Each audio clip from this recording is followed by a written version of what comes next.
তোমার হাতে কফি ভর্তি কাপ, হঠাৎ কেউ এসে ধাক্কা খেলো, তোমার হাতের কাপ থেকে ছলকে চারদিকে পড়ে গেল কফি।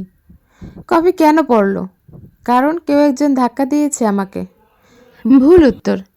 তোমার কাপ থেকে কফি পড়েছে কারণ তোমার কাপে কফিই ছিল, কাপে চা থাকলে চাই পড়তো।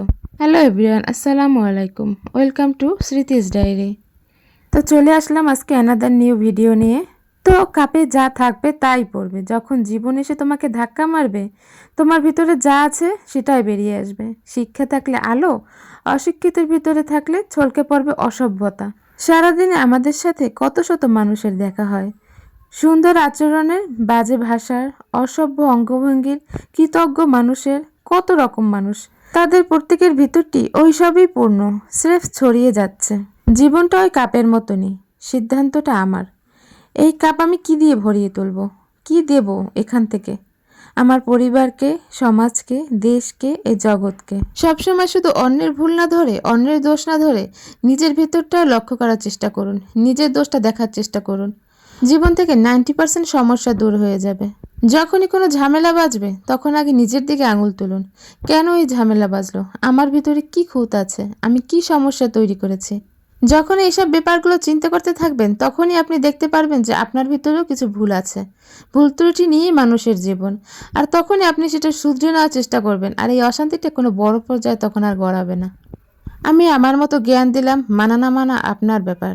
ছোট দুটো বাচ্চা নিয়ে একা থাকি, সেজন্য অনেক সময় সব জিনিস একসাথে করতেও পারি না। যখন যেটা সময় পাই তখন সেটা এগিয়ে রাখতে হয়।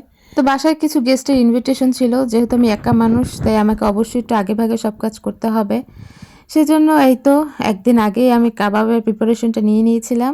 কাবাব কিন্তু একদিন আগে ডিপ করে রাখলেও কোনো সমস্যা হয় না। ওটা কিন্তু আমার একদিন আগের ভিডিও ছিল।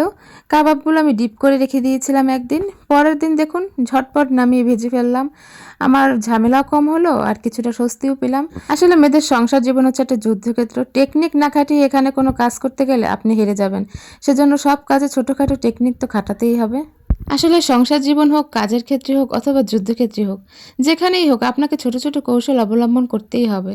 কৌশল অবলম্বন না করলে জীবন দিক থেকে আপনি অনেক পিছিয়ে পড়বেন। কথা বলতে বলতে আমার সবগুলো কাবাব ভেজে একদম রেডি।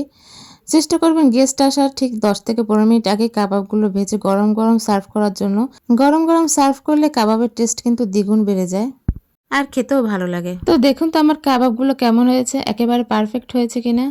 তা আমি রেসিপিটা আর বললাম না, আপনারা তো দেখেই নিলেন। তো কেমন হয়েছে আমার কাবাবের রেসিপিটা সেটা অবশ্যই জানাবেন। তো সবার কাছ থেকে বিদায় নিচ্ছি। সবাই ভালো থাকবেন, সুস্থ থাকবেন, স্মৃতিস ডায়েরির পাশেই থাকবেন। ধন্যবাদ।